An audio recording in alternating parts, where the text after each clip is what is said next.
안녕하세요. 저는 서울에 살고 있는 평범한 가정주부입니다. 저는 남편과 사랑스러운 딸, 아들과 함께 살고 있습니다. 그리고 저희 가족은 특별한 인연으로 얽혀 있는 사람이 있는데요. 그 사연을 소개해보고자 글을 써봅니다. 저희 부모님은 원래 시골에서 밭농사를 하시던 분이셨습니다. 할아버지, 할머니가 평생을 일구시다가 물려주신 밭이었고, 밭이 꽤 커서 사람도 여러 명 쓰면서 일했고, 그 덕에 돈도 많이 벌었습니다. 그런 어머니, 아버지 밑에서 여동생과 둘이 자란 저는 비록 시골이었지만 남부럽지 않게 배불리 먹고 걱정 없이 자면서 살 수 있었죠. 그런데 제가 19살이 막 되던 겨울이었습니다. 한창 자고 있는데 새벽 1시에 갑자기 밖이 소란스럽더라고요. 동생이랑 자다가 이게 무슨 소리인가 싶어서 일어나 봤습니다. 시골이니까 새벽에 시끄러울 일이 전혀 없거든요. 집들도 다 멀리 떨어져 있고요. 그런데 밖이 너무 시끄러운 겁니다. 방문을 열고 나가보니까 아버지가 황급하게 집에 들어와서 어머니에게 얼른 신고를 하라고 하시고는 다시 나가셨습니다. 신고라니 무슨 일이 생긴 건가 싶었습니다. 안방에서 주무시던 할머니까지 벌떡 일어나셔서 집 밖으로 뛰쳐나가셨습니다. 할머니가 연세가 많고 몸이 편찮으셔서 거의 하루 종일 누워만 계시거든요. 할머니가 그렇게 빠른 걸음으로 나가시는 건 처음 봤습니다. 아버지의 말에 방에서 나온 어머니는 손을 덜덜 떨면서 수화기를 드셨습니다. 그리고는 119를 누르셨죠. 할머니가 나간 뒤 살짝 열려있던 현관문 쪽으로 고개를 쭉 뽑아봤습니다. 분명 깜깜해야 하는 새벽인데 가로등도 거의 없는 동네인데 뭐가 밝게 빛나는 것 같더라고요. 천천히 일어나서 현관문을 열어봤습니다. 제 눈앞에 펼쳐진 것은 활활 타고 있는 저희 밭과 그 불을 보고 어쩔 줄 몰라 하는 동네 사람들이었습니다. 사람이 너무 놀라고 너무 믿기지가 않으면 아무 말도 안 나오더라고요. 입도 안 벌어지고 그냥 그게 다 꿈 같았습니다. 신발도 안 신고 이끌리듯 사람들이 모여있는 곳에 걸어갔습니다. 할머니는 주저앉아서 울고 계셨고 아버지와 다른 아저씨 몇은 양동이에 물을 길러서 나르고 있었습니다. 동네 개들까지 시끄럽게 짖어대는 소란스러운 밤이었습니다. 1시간이 지나서야 소방차가 도착을 했고 황급히 불을 끄기 시작했지만 불길은 쉽사리 잡히지 않았습니다. 1시간 사이에 옆에 옥수수밭까지 불길이 옮겨 붙었고 온 동네가 쑥대밭이 되기 전이었습니다. 활활 타오르던 불은 약 3시간이나 지나서야 완전히 불길이 잡혔고 온통 검은 연기와 잿더미만이 가득했습니다. 멍하니 밭을 보고 있는데 점점 날이 밝아왔고 밝아질수록 저희 밭의 초라한 모습이 낱낱이 드러났습니다. 저희 밭뿐만 아니라 피해를 입은 동네 사람들이 다들 나와서 대성통곡을 했습니다. 저도 덩달아 눈물이 줄줄 흘렀습니다. 그때였습니다. 어머니! 어머니! 정신 차려보세요! 아버지가 여전히 길바닥에 주저앉아 계신 할머니를 흔들었습니다. 할머니는 의식이 없으셨고 어머니는 또 한 번 덜덜 떨리는 손으로 119를 누르셔야 했습니다. 할머니는 충격으로 쓰러지시고 입원을 하게 되셨습니다. 어머니와 저, 동생이 번갈아 가면서 할머니 병간호를 도맡았고 아버지는 매일 아침 일찍 밭으로 나가셨습니다. 어떻게든 밭을 살려보려고 잿더미를 치우고 또 치우고 했지만 소용없었습니다. 오후쯤 되면 아버지는 멍하니 밭을 보며 담배만 연이어 태우셨습니다. 그렇게 보름이 지나고 깨어나서 이상한 말을 하고 다시 잠들기를 반복하시던 할머니가 결국 하늘나라로 가셨습니다. 장례가 끝나고 온기 없는 집에 가족들이 모였습니다. 아버지, 어머니, 그리고 저와 동생, 그 누구도 쉽사리 무어라 말을 할 수 없었습니다. 아버지가 나가시더니 담배를 한 대 태우고 들어오셨습니다. 그리곤 쩍쩍 갈라지는 목소리로 이렇게 말하셨죠. 떠나자. 밭도 다 저 모양 됐고 여기서 뭐하고 산다냐. 가자, 서울로. 서울엔 큰아버지가 계셨습니다. 큰아버지는 18살 때부터 서울에 혼자 올라가셔서 공장들을 전전하며 기술을 배우셨고 서울에서 작게 공장을 운영하고 계셨습니다. 막내 동생인 저희 아버지를 끔찍하게 여기셨던 큰아버지였기에 언제든 힘들면 올라오라고 하셨습니다. 할머니의 장례식장에서도 마찬가지로 못 버티겠으면 올라오라고 하셨죠. 아버지가 서울에 가자고 하시는 말에 곧바로 짐을 싸기 시작했지만 솔직히 좋지는 않았습니다. 당시 막 19살이 되었던 저는 고등학교 졸업을 1년 남겨두고 있었고 나름 학교에서 공부 잘하는 학생이었거든요. 19년 동안 그 동네에서만 살아서 친구들도 다 거기에 있고 모든 추억이 다 그곳에 있는데 갑자기 떠나는 것이 영 내키지가 않았습니다. 하지만 다 불타버린 밭만 쳐다보고 살 수는 없는 노릇. 저희 가족은 밭도 팔고 집도 팔고 서울로 올라가게 되었습니다. 처음 보름 정도는 큰아버지 집에서 생활을 했습니다. 아버지와 어머니는 보름 동안 매일 부동산에 나가셨고 저와 동생은 동네 구경을 하며 돌아다녔습니다. 서울은 건물도 많고 사람도 많고 차도 많다더니 정말이었습니다. 제가 살던 시골은 밤만 되면 온 세상이 시커매서 돌아다닐 엄두도 못 냈는데 서울은 밤에 사람이 더 많은 듯 했습니다. 가로등도 많고 불 켜진 집도 참 많았습니다. 보름 동안 큰아버지 집에서 살던 저희는 오래된 아파트를 얻어서 들어가게 되었습니다. 참나, 서울 집값 비싸다 비싸다 하지만 내 이 정도일 줄은 몰랐네. 밥 팔고 집 판 돈 여따 다 썼어. 너희들 당분간 책상 없이 좀 살아야겠다. 아버지가 돈 벌면 사줄 테니 밥상 가져다가 공부하고 그래. 네, 아버지. 우풍이 심한 좁은 방에서 동생과 함께 지내게 되었습니다. 이사간 집에서 잠을 자던 첫날은 무서워서 잠이 안 왔습니다. 서울살이를 잘할 수 있을지 두려웠습니다. 동생과 저는 이사간 집 근처에 있는 고등학교에 가게 되었습니다. 동생은 이제 막 고등학생 1학년이 되는 거였고 저는 3학년으로 들어갔습니다. 친구들을 사귀고 공부를 하는 게 가장 큰 걱정이었습니다. 서울 애들은 다 서울말을 쓸 텐데 사투리 쓰는 나를 무시하면 어쩌나 수백 번도 더 생각했던 것 같습니다. 공부도 엄청 잘하지 않을까 걱정이 되었고요. 그나마 다행이었던 건 학기 중에 전학을 가지 않았다는 것이었습니다.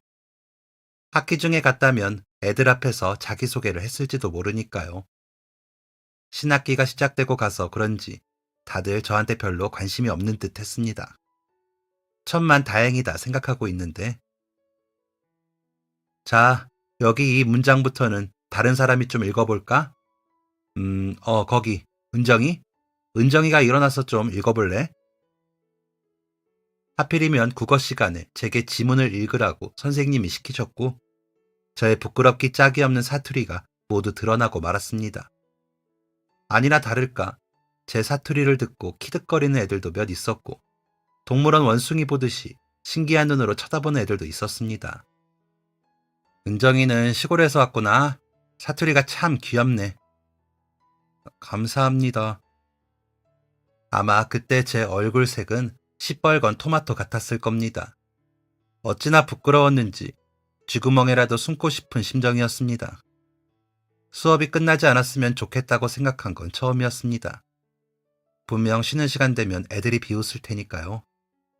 제발 울리지 않길 바랬던 수업 끝나는 종이 울렸고 역시 애들이 제 주위로 몰려들었습니다. 그런데 반응은 정말 예상 밖이었죠. 너 전학 온 거야? 어쩐지 못 보던 얼굴이다 했어. 사투리 진짜 귀엽다. 한 번 더 해주면 안 돼? 어디서 온 거야? 원래 어디 살았어? 서울 애들 차갑고 앙칼지다 생각했는데 생각보다 너무 따뜻하고 친절해서 저도 마음의 문을 열게 되었습니다. 그리고 이 일을 계기로 친해지게 된 친구가 한 명 더 있었죠. 하교 후 집에 가고 있는데 누가 뒤에서 저를 불렀습니다. 돌아보니까 저희 반 반장이더라고요. 반장은 1학년 때도 2학년 때도 반장이었다고 들었습니다. 그래서 별다른 투표도 애들의 불만도 없이 자연스럽게 첫날부터 반장이 되었죠. 그래서 얼굴은 알고 있었지만 한 번도 말을 해본 적은 없었습니다. 반장, 안녕? 너 집이 이쪽이야? 응, 너도? 같이 가자. 어색하게 집을 걸어가고 있는데 반장이 자기 갈 길 안 가고 계속 같은 방향으로 가더라고요. 왜 자꾸 쫓아오는 건가 생각하는데 갑자기 반장이 이랬습니다. 너 왜 자꾸 쫓아와? 뭐? 네가 쫓아오는 거잖아. 무슨 소리야? 나는 집 가는 길인데. 우리 집 여기야. 알고 보니 반장과 저희 집이 같은 아파트인 겁니다. 그것도 바로 옆동이요. 둘 다 오해한 게 민망해서 얼마나 웃었는지 모릅니다. 그날부터 저희는 등교 하굣길에 마주치면서 친해지게 되었죠. 반장은 겉모습은 되게 차가워 보이는데 엄청 착한 친구였습니다. 애들한테는 되게 통솔력 있고 리더십 있는 반장이었지만 저와 둘이 있을 땐 둘도 없는 허당이었습니다. 그런 빈틈이 인간적이고 매력적인 친구였죠. 안경이 참 잘 어울리고 민망하면 뒷머리를 긁적이는 것도 웃겼습니다. 공부를 되게 잘했는데 반에서 1등은 항상 반장의 몫이었습니다. 그 덕에 제가 반장한테 공부도 많이 배웠죠. 또 알게 된 것은 반장의 가정 형편이 좋지 않다는 것이었습니다. 반장은 어머니, 할머니와 셋이 살고 있었는데 어머니가 생계비를 다 책임지고 있다고 했습니다. 그래서 반장은 주말마다 아르바이트를 하고 있었습니다. 독서실에서 일을 하고 있었죠. 그래서 나는 대학도 안 가려고. 뭐? 너처럼 공부 잘하는 애가? 그 시간에 아르바이트 할 거야. 그러면서 공무원 시험 준비하려고 해. 사실은 지금부터 조금씩 책 보고 있고. 아, 그렇구나. 멋있다. 뭐? 아니, 응원한다고. 마음도 넓고 말투도 상냥하고 목표도 확실한 반장이 멋있어 보였습니다. 그의 여자친구가 되고 싶을 정도로 말이죠. 하지만 제 코가 석자였습니다. 저는 대학에 가고 싶었거든요. 시골에선 꽤나 공부를 했던 저였지만 서울 와서 성적이 많이 떨어져서 대학을 갈 수 있을지 걱정이 되었습니다. 공부 잘하는 반장 옆에 딱 붙어서 모르는 것도 물어보고 많이 배워서 덕분에 성적을 조금씩 올릴 수 있었죠. 대학만 붙으면 반장한테 고백해야겠다고 마음먹었습니다. 꼭 남자만 고백하라는 법은 없으니까요. 공부하기 싫을 때마다 그 생각하면서 다시 책상 앞에 앉았습니다. 집에서 최대한 가까운 학교에 가서 반장과 떨어지지 않겠다는 의지로 말이죠. 그 의지 덕분이었을까요? 저는 정말 집에서 버스로 30분도 안 가는 거리에 있는 대학교에 합격을 했습니다. 서울에 있는 대학에 갈 수 있을까 걱정이었는데 생각보다 수능을 잘 봐서 가능했더랬죠. 대학 합격한 날 눈이 펑펑 왔는데 그날 곧장 반장이 일하는 독서실에 달려갔습니다. 그리고 독서실 건물 뒤 주차장에서 반장한테 고백을 했고 그렇게 반장과 저는 여자친구와 남자친구가 되었습니다. 대학 생활의 시작과 함께 제 인생은 갑자기 꽃밭이 된 것만 같았습니다. 멋진 남자친구도 있고 공부의 스트레스와 압박에서 조금은 벗어나서 즐거운 대학 생활도 하게 되었으니까 말이죠. 그리고 아버지가 큰아버지 공장에 들어가서 일을 하면서 큰아버지 회사가 전년도에 2배 실적을 기록했다고 했습니다. 몰랐는데 아버지가 경영이랑 영업에 소질이 있으신 것 같더라고요. 덕분에 저의 살림도 많이 나아졌습니다. 동생과 제 방에 책상도 하나 들어올 만큼이요. 하지만 남자친구의 생활은 아니었습니다.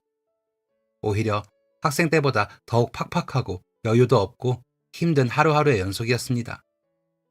남자친구는 매일 아침 7시부터 오후 2시까지 독서실에서 일을 했고 일이 끝나면 곧바로 학원에 가서 공부를 했습니다.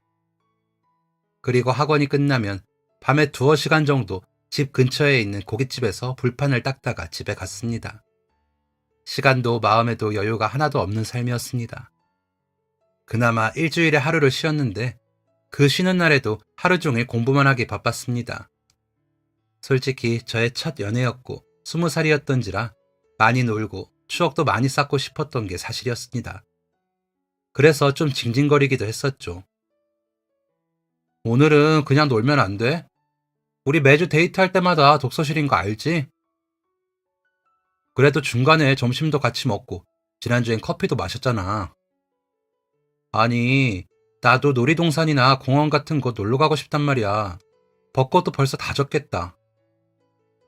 은정아, 나는 하루라도 빨리 이 공부 그만하고 싶어. 그러려면 빨리 합격해야 하고, 합격하기 위해서는 조금이라도 더 공부해야 돼. 남들보다 많이. 다 하고 아무 걱정 없이 너랑 놀래. 지금은 뭘 해도 마음이 불편할 것 같아. 알겠어. 내가 기다릴게. 대신 이번에 꼭 붙어라. 알겠지? 한 방에 붙는 거야. 그래, 알겠어. 한 방에 붙기를 바라며 남자친구 내조를 엄청 했습니다. 독서실에 도시락도 싸서 가져다 주고 남자친구가 집에 생활비 벌으랴 공부하랴 여유가 없으니까 남자친구 운동화도 새로 사주고 가방도 바꿔주고 했었죠. 저도 남자친구랑 시간을 많이 못 보내니까 평일엔 아르바이트를 했었거든요. 아무튼 그렇게 1년이 지났는데 한 방의 꿈은 아쉽게도 접어야 했습니다. 7급 공무원을 한 방에 붙는 게 어디 쉬운가요? 3, 4년은 바라보고 시작한 공부였기에 남자친구는 하루도 쉬지 않고 다시 달렸습니다. 남자친구가 얼마나 노력했는지는 누구보다 제가 잘 압니다. 친구도 안 만나고 게임은 원래부터 안 좋아했고 술도 입에도 안 대고 담배도 안 태우고 진짜 공부밖에 모르는 사람이었습니다. 나였으면 엄두도 못 내겠다 싶을 만큼 엄청난 노력을 했죠. 저도 남자친구 보면서 동기부여가 많이 돼서 학교 수업도 더 열심히 듣고 덕분에 차석까지 했던 적도 있었습니다. 이러한 노력 끝에 남자친구는 다시 1년 뒤에 7급 공무원 시험에 합격하게 되었습니다. 2년 만에 붙을 거라고는 아무도 예상하지 못했거든요. 남자친구가 저한테 얘기하면서 눈물을 막 흘리는데 그 모습이 너무 대견하고 짠해서 같이 눈물을 쏟았습니다. 합격 후 남자친구는 군대에 가게 되었습니다. 공익으로 근무할 조건이 되어서 다행히 매일 얼굴 보며 지낼 수 있었죠. 남자친구가 공익근무 마치고 저도 학교 졸업을 하게 되었습니다. 저는 회사에 취직을 하게 되었고 남자친구도 어엿한 공무원으로서의 일을 시작하게 되었죠. 그리고 저희는 약속했습니다. 딱 1년만 일하고 결혼하자고요. 1년 동안 악착같이 모아서 꼭 결혼하자고 말이죠. 진짜 다시 생각해도 독하다 싶을 만큼 돈을 모았습니다. 어느 정도였냐면요. 남자친구랑 저랑 둘 다 일주일에 3, 4번 정도 도시락 싸서 출근을 했습니다. 다행히도 둘 다 직장에서 점심 식사 같이 하자고 강요하는 분위기가 아니라서 가능했습니다. 도시락 싸서 점심 해결하며 식비 아끼고 또 제가 옷을 정말 좋아하거든요. 뭐 그 나이 때 여자 중에서 안 그러는 사람이 있겠나요? 옷, 액세서리 이런 거 되게 좋아했는데 1년 동안 거의 안 사고 한 벌 살까 말까 했던 것 같네요. 저는 또 여동생이 있으니까 여동생이랑 옷 같이 입으면서 더 아낄 수 있었습니다. 저희는 데이트할 때도 아꼈습니다. 밖에서 먹는 밥 돈이 아까워서 서로 집에서 밥 해먹고 집에서 영화 보면서 시간을 보냈습니다. 가끔 커피 타서 공원 가서 산책하며 커피 마시고요. 여름 휴가는 얼토당토 않는 얘기였고 어디 한번 놀러 가지 않고 그렇게 돈을 모았습니다. 그렇게 악착같이 모은 끝에 1년 동안 저희가 목표로 했던 금액을 모을 수 있었고 저희는 바로 상견례 날짜부터 잡았습니다. 서로 집 오가면서 가족들 다 본 사이에 이미 예비 며느리, 예비 사위라는 거 점 찍어뒀던 상황이라 상견례는 아주 수월하게 마칠 수 있었습니다. 문제는 결혼식 준비였죠. 아무리 악착같이 모았다고 해도 사회초년생들이 고작 1년 모은 돈이었습니다. 양쪽 부모님들이 결혼식 비용을 보태주신다고 하셨지만 그건 영 내키지 않더라고요.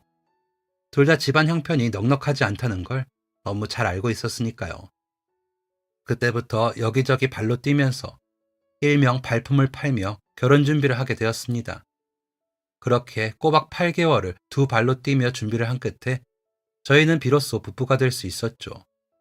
들어가야 하는 신혼집이 빌라였는데 저희 결혼식하고 한 달 뒤에 집이 비워진다고 해서 결혼하고 한 달 정도는 각자의 집에서 살았습니다. 결혼을 했는데 한 것 같지 않은 재밌는 경우였죠. 이런 우여곡절 끝에 저희는 드디어 붙어있게 되었습니다. 힘들었던 고시 생활, 공익근무 시절을 모두 이겨내고 하나가 된 순간이었죠. 어느 날 저녁밥 먹고 둘이 꼭 붙어서 TV를 보고 있는데 남편이 그러더라고요. 우리 당분간은 신혼을 좀 즐기자. 여행도 가고 맛있는 것도 많이 먹고 예쁜 곳도 찾아가면서. 뭐? 우리 아이 낳으려면 돈 모아야 해. 그것도 좋지만 그동안 우리 너무 앞만 보고 달렸잖아. 잠깐은 괜찮을 것 같아. 잠깐만 쉬엄쉬엄 하자. 그래, 좋아. 거의 6년을 만나면서 제대로 된 데이트를 했던 날이 손에 꼽혔던 저희는 결혼을 하고서야 데이트다운 데이트를 하게 되었습니다. 주말이면 집에서 예쁘게 차려입고 나가서 그렇게 가고 싶었던 놀이공원도 가보고 스테이크를 파는 레스토랑도 가보고 꽃놀이도 가고 여행도 갔습니다. 정말 정말 행복했습니다. 이대로 시간이 멈추면 좋겠다고 생각이 들 만큼 마음 안에 행복이 가득 차 있었습니다. 그렇게 달콤한 신혼생활을 반년 정도 즐기고 있던 어느 날이었습니다. 남편이 퇴근을 했을 시간이 훨씬 지났는데 집에 들어오질 않더라고요. 전화도 안 받고요. 저희 남편이 술을 안 먹습니다. 그래서 회식도 거의 안 가고 가더라도 1시간쯤 있다가 집으로 오기 마련입니다. 그래서 회식일 리는 없고 일이 많은가 아직 안 끝났나 싶었지만 그랬던 적이 한 번도 없었거든요. 더군다나 연락도 안 되었으니 걱정이 많이 되었습니다. 무슨 일이 생긴 건지 발만 동동 구르고 있었습니다. 경찰에 신고를 해봐야 하나 싶다가도 고작 10시에 다 큰 어른이 안 들어왔다고 신고를 받아주려나 싶더군요. 그렇게 하염없이 시간은 흘렀고 밤 12시가 되었습니다. 이젠 정말 안 되겠다 싶어서 경찰서에 직접 신고하러 가려고 나가려던 그때였습니다. 핸드폰이 울렸습니다. 전화를 건 사람은 바로 남편이었습니다. 여보, 지금이 몇 시인데 아직도 안 와. 지금 어디야? 혹시 김준호 씨 아내분 되시나요? 네, 그런데 누구세요? 저희 남편 핸드폰인데. 여기 병원입니다. 지금 김준호 씨가 교통사고가 나셔서 저희 병원으로 이송되셨습니다. 그 전화 받자마자 곧장 허둥지둥 슬리퍼 신고 택시 잡아 병원으로 갔습니다. 병원 가는 내내 손이며 다리며 벌벌 떨리더라고요. 계속 제발, 제발 이렇게 중얼거리면서 병원으로 갔습니다. 남편이 퇴근을 하고 집에 오는 길, 신호등에서 신호를 기다리고 있다가 사고가 났다고 했습니다. 운전자가 술을 먹고 신호등에 가만히 있는 사람을 그냥 쳐버렸다고. 피해자가 총 셋인데 저희 남편의 상태가 가장 심각하답니다. 병원이 제게 전화를 걸었을 땐 이미 남편은 응급수술을 받으러 수술실에 들어간 상황이었습니다. 병원에 도착해서 수술실 앞에서 덜덜 떨면서 남편이 나오기만을 기다렸습니다. 상태가 얼마나 심각한지 정확하게 알 수 없어서 더 불안했습니다. 남편이 7시쯤에 수술실에 들어간다고 했는데 제가 12시 넘어서 도착하고 또 2시간이 더 있고서야 남편의 수술을 맡은 의사 선생님이 나오셨습니다. 뇌출혈이 심해서 수술 시간이 오래 걸렸답니다. 골절된 곳도 많고 상태가 많이 좋지 않았다고요. 일단 수술을 마쳤는데 예후가 좋지 않을 가능성이 크다고 하시더라고요. 그게 무슨 말일까요? 무슨 뜻인가요, 선생님? 남편분께서 깨어나지 못하실 수도 있습니다. 다리가 너무 떨려서 서 있을 힘도 없어 주저앉아 버렸습니다.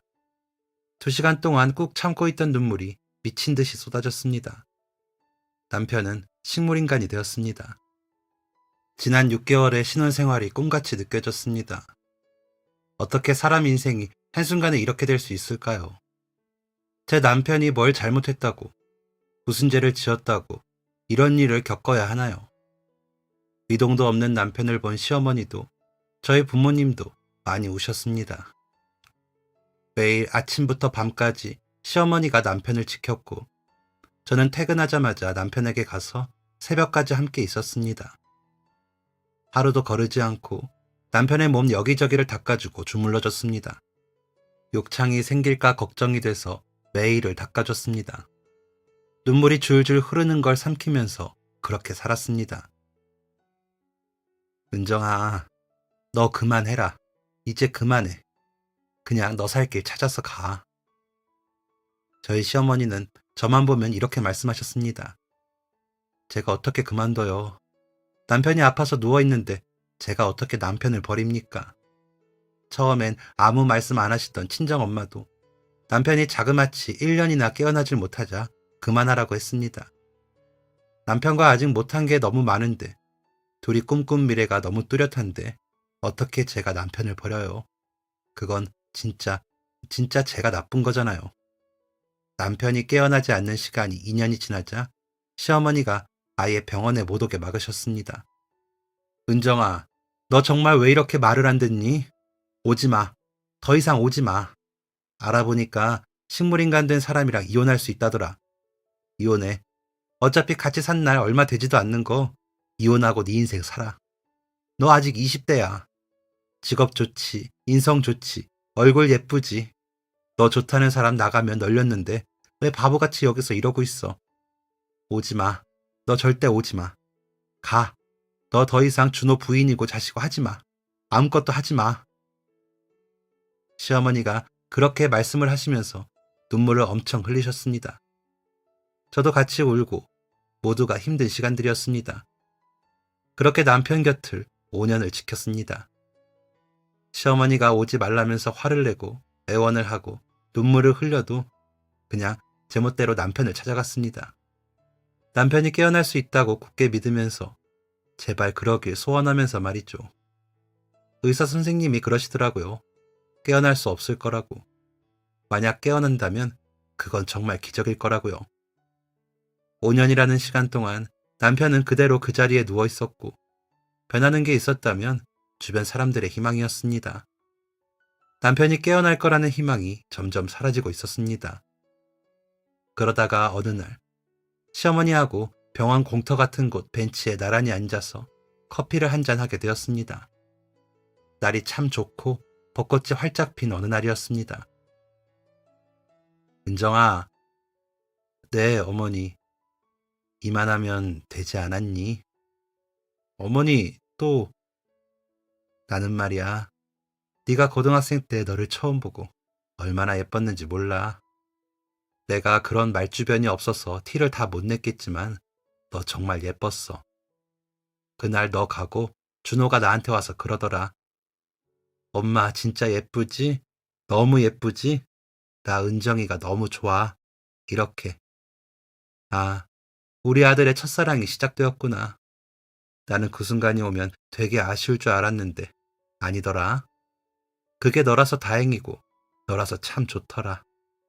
준호가 너랑 결혼한다고 했을 때 우리 아들이 여자 보는 눈이 있구나. 우리 준호 평생 행복하게 살겠구나 했어. 은정아, 나는 그만큼 널 아껴. 그래서 더는 못하겠다. 너한테 우리 준호 곁에 있으라고 더는 못하겠어. 우리 이제 그만하자. 그만 보자. 정말 눈물나게 예쁜 봄이었습니다. 시어머니는 말을 마치고 병실로 올라가시더니 제 짐을 예쁘게 종이봉투에 담아서 제 옆에 놓고 가셨습니다. 5년이라는 시간 동안 사실 안 지쳤다면 거짓말이었습니다. 남편이 깨어날 거라고 굳게 믿었는데 그 믿음이 사라질수록 점점 지쳐가더라고요. 그렇게 화창하고 아름다운 봄날에 저는 남편과 헤어지게 되었습니다. 며칠 뒤 시어머니가 변호사를 보냈고 이혼 절차를 밟게 되었죠. 솔직히 막 헤어지고 나서는 모든 게 흑백으로 보였습니다. 삶의 원동력도 없고 희망도 없었습니다. 그동안은 매일 남편에게 가야 한다는 사명감 같은 거라도 있었는데 그것마저 없어져 버리니까 의욕이 하나도 없더라고요. 그저 회사, 집, 회사, 집, 재미없는 인생을 보냈습니다. 저의 20대는 남편의 의식과 함께 지워져 버린 것 같았습니다. 다시는 삶의 희망도 행복도 느낄 수 없을 것만 같았습니다. 그렇게 남편과 이혼한 지 1년이 지났고 흑백이었던 제 인생을 조금씩 물들이는 사람을 만나게 되었습니다. 그 남자는 저희 회사에 스카웃된 남자였습니다. 저의 바로 위 상사로 들어오게 되었고 일 처리를 아주 잘하는 능력 있는 사람이었습니다. 바로 위 상사이다 보니까 저와 교류가 많았습니다. 저도 그 회사에서 거의 8년을 일하고 있었으니까 회사에서 직급도 있었고 아는 것도 꽤 있었거든요. 그 남자에게 이것저것 알려주기도 하고 또 일도 배우면서 둘이 붙어 있는 시간이 많았습니다. 은정 씨, 오늘 끝나고 뭐 해요? 밥이나 같이 먹을까요? 아, 죄송해요. 집에 일이 있어서. 어느 날부터인가 그 남자가 제게 호감을 표시하더군요. 예의 바르고 인성도 좋고 자기 일도 열심히 하는 멋진 사람이었지만 호감에 반응을 하지 않았습니다. 제가 다른 사람을 사랑한다는 것은 상상도 할 수 없는 일이라고 생각했으니까요. 그런데도 남자는 포기하지 않고 계속해서 제게 관심을 보였습니다. 그러다가 다른 팀하고 같이 회식을 하게 되었습니다. 그 팀 부장님이 술 먹으면 쓸데없는 농담을 많이 하는 사람이었거든요. 항상 술자리를 불편하게 하길래 안 끼고 싶었는데 어쩌다 보니까 같이 자리를 하게 되었습니다. 그 자리에서도 제게 호감이 있던 상사는 저를 엄청 챙겨주었죠. 누가 봐도 저를 좋아한다는 게 티가 나게요. 이미 저희 팀원들은 다 알고 있었습니다. 그런데 다들 제 사정 아니까 섣불리 뭐라 말 못하고 그냥 못 본 척하고 있었던 거죠. 그런데 그 눈치 없는 부장님이 이걸 놓치지 않더라고요. 야, 뭐야?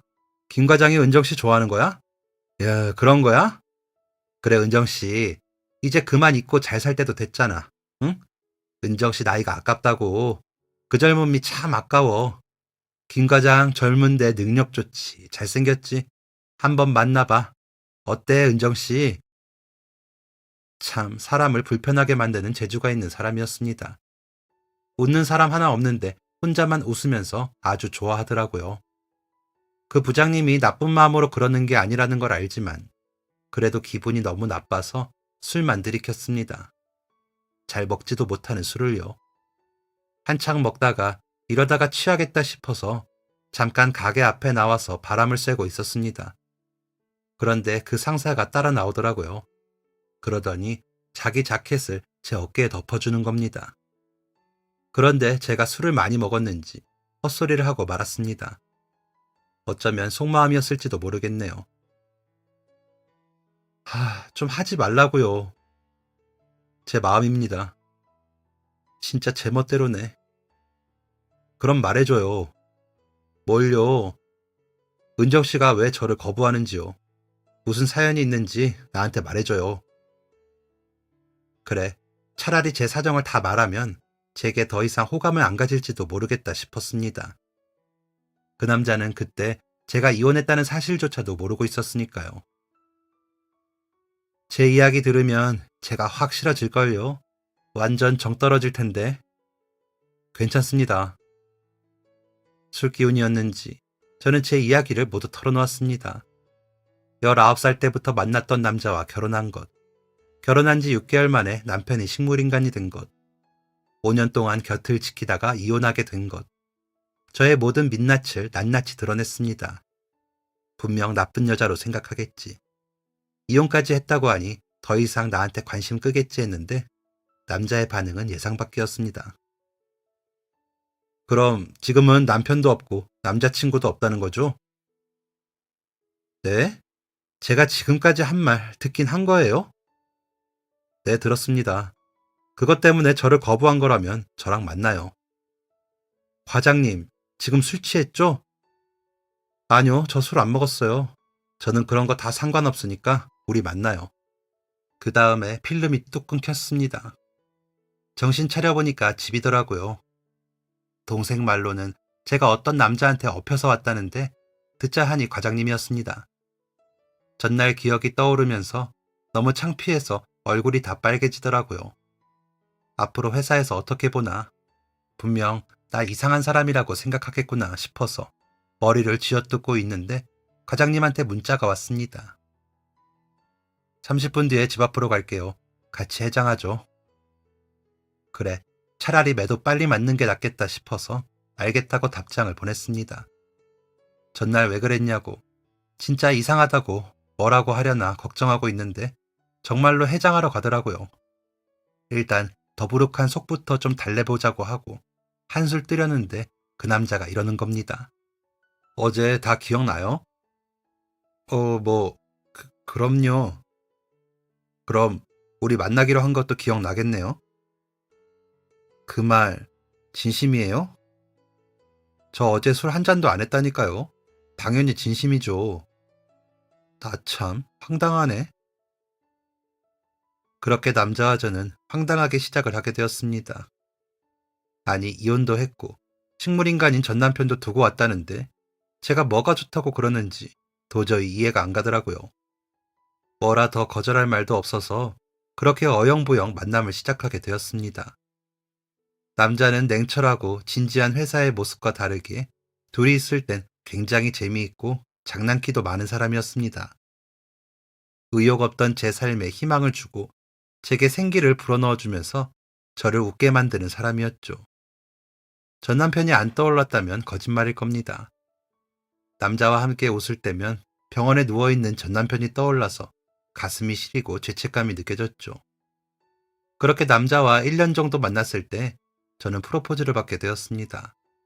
망설여지더라고요. 내가 다시 결혼을 해도 되는 건지, 내가 이렇게 행복해도 되는 건지, 정말로 전 남편을 잊고 살아도 되는 건지 말이죠. 그런데 진짜 이기적일지 모르겠지만 그 프로포즈를 받고 싶더라고요. 그 남자와 다시 행복해지고 싶었습니다. 프로포즈를 받고 저는 시어머니를 찾아갔습니다. 아무래도 말씀을 드려야 할 것 같아서요. 어머니, 준호는 좀 어때요?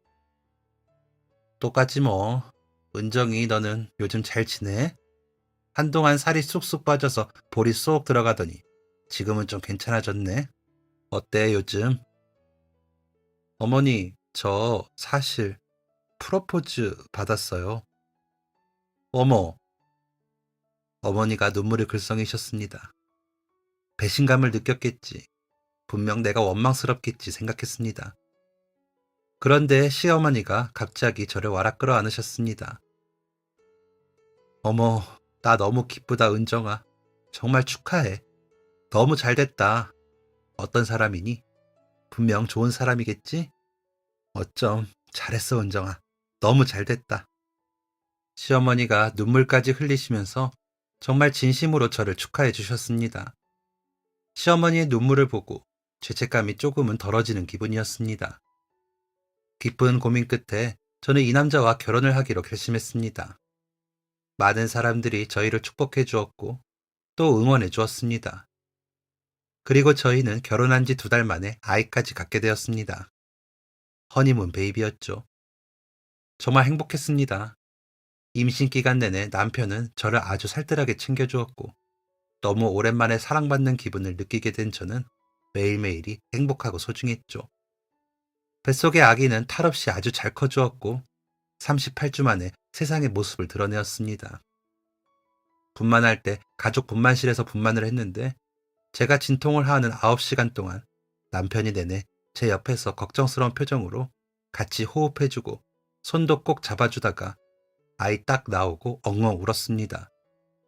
그 순간에도 참 좋은 사람이구나 싶더라고요.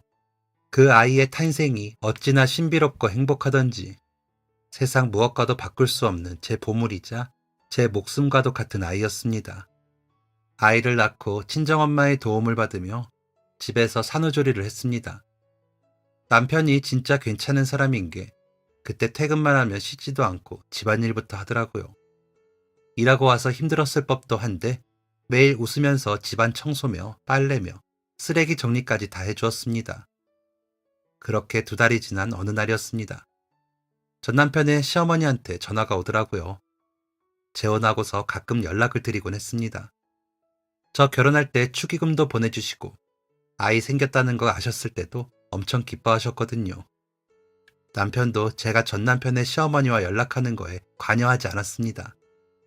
전 남편과 그의 시어머니가 제게 얼마나 각별한 사람들이었는지 아주 잘 알고 있었으니까요. 아이 낳고 연락드리고선 2달 만에 연락을 하게 된 거였습니다. 아무 생각 없이 전화를 받았죠. 네, 어머니. 은정아. 그런데 시어머니의 목소리가 좋지 않더라고요. 울고 계신 것 같았습니다. 어머니, 무슨 일 있으세요? 내가, 내가 너 마음 불편하게 하려는 건 아니고, 말해야 할 것 같아서 너한테는. 네? 어떤 걸요? 준호, 준호 깨어났다. 네? 어머니 진짜예요? 정말요? 준호가요? 그래, 깨어났어. 준호가 깨어났다고. 갑자기 마음속에 화산이라도 터진 것처럼 뭔가 폭발하는 기분이었습니다. 그냥 절로 눈물이 줄줄 나더라고요. 식물인간으로 꼬박 7년을 살았던 사람이 눈을 뜬 순간이었습니다. 시어머니는 일주일이나 고민을 하다가 제게 연락을 주신 거라고 하셨습니다. 처음엔 눈만 뜨더니 제게 연락을 주셨을 땐 손가락을 움직인다고 하더라고요. 곧장 깨어난 전 남편을 보러 가야 할 것 같았습니다. 하지만 전 재혼을 했고 아이도 있는 상황이었습니다. 그래도 되는 건지 망설여지더라고요. 남편이 퇴근한 후 남편에게 이 사실을 알렸습니다. 남편도 엄청 놀라더라고요. 그럼 당신 가봐야 하지 않을까? 어? 그래도 돼? 당연하지. 그 사람이 없었다면 나는 당신 못 만났을 거라 생각해. 당신한테 얼마나 중요한 사람인지 아니까 다녀와. 7년 만에 깨어난 거잖아. 고마워. 정말 고마워, 여보. 저는 다음날 떨리는 마음으로 병원을 찾아갔습니다. 솔직히 뭐라고 말해야 할지 머릿속이 정리가 되지 않았습니다. 만약 저한테 욕을 한다면 받아들여야겠다고 생각했습니다. 전 남편이 있던 병실의 문을 열자 전 남편이 눈을 뜨고 누워있는 모습이 보였습니다. 순간 머릿속이 하얘지고 목구멍이 턱 막혔습니다. 눈물이 나올 것 같아서 입을 틀어막고 천천히 전 남편에게 다가갔습니다. 전 시어머니가 전 남편의 손을 잡으며 말했습니다. 준호야, 은정이 왔어. 그리고 그토록 그리워하던 전 남편의 눈뜬 얼굴을 보게 되었습니다. 그런데 눈빛이 이상했습니다. 저를 보고 놀라거나 울거나 그립거나 하는 표정이 전혀 아니었습니다. 마치 처음 보는 사람을 본 듯한 표정이었습니다. 그것보다도 더 의욕도 없고 개슴츠레한 눈빛이었습니다. 시어머니가 전 남편에게 물었습니다. 준호야, 은정이 기억나? 전 남편은 대답을 하지 않고 다른 곳으로 시선을 돌렸습니다. 무슨 상황인지 전혀 이해가 되지 않더라고요. 시어머니가 두어 번 더 묻자 전 남편이 귀찮다는 듯 눈을 감아버렸습니다. 어머니, 준호가 좀 이상한데요. 저를 기억하지 못하나 봐요. 은정아, 오늘 여러 검사 결과가 나왔는데 의사 선생님 말로는 사고당하면서 뇌에 문제가 생긴 것 같대. 처음엔 나도 못 알아봤어. 아무것도 기억 못하더라. 은정이 너도. 우리 준호 평생 이렇게 살아야 한다더라. 그래도 산 게 어딘가 싶기도 하고. 예상치 못한 상황에 머리가 멍해졌습니다. 집에 가는 길에 내내 멍만 때렸습니다. 집에 도착하니 남편과 사랑스러운 아기가 저를 반겨주었습니다. 순간 너무나도 부족함 없이 행복한 이 현실을 내가 누려도 되나 싶은 마음에 눈물이 흘렀습니다. 가슴속에 죄책감이 가득했습니다. 마치 나 때문인 것 같고 큰 죄를 지은 기분이었습니다. 나만 이렇게 행복해도 되는 건지 전 남편에게 너무 미안했습니다. 전 시어머니가 연세도 있으셔서 이제 몸도 많이 안 좋으신데 어떻게 하면 좋을지 머리가 아파왔습니다. 제가 갑자기 눈물을 흘리자 남편이 당황을 했고 남편에게 이 사실을 알렸습니다. 남편도 많이 당황스러워했습니다. 전 남편을 만나고 온 뒤 집에서 아이를 보면서도 집안일을 하면서도 내내 머릿속이 멍했습니다. 제가 어떤 선택을 해야 할지 모르겠더라고요. 뭐라도 해야 할 것 같은데 그게 뭔지 모르겠어서 답답했습니다. 그렇게 일주일이 흘렀습니다. 여전히 멍했던 하루를 마치고 아이를 재우고 방에서 나왔는데 남편이 잠깐 얘기 좀 하자고 하더라고요. 당신 요즘 힘들지? 어? 아니, 왜? 계속 마음 쓰고 있는 거 내가 모를 줄 알아? 아, 아무래도 신경이 좀 쓰이네.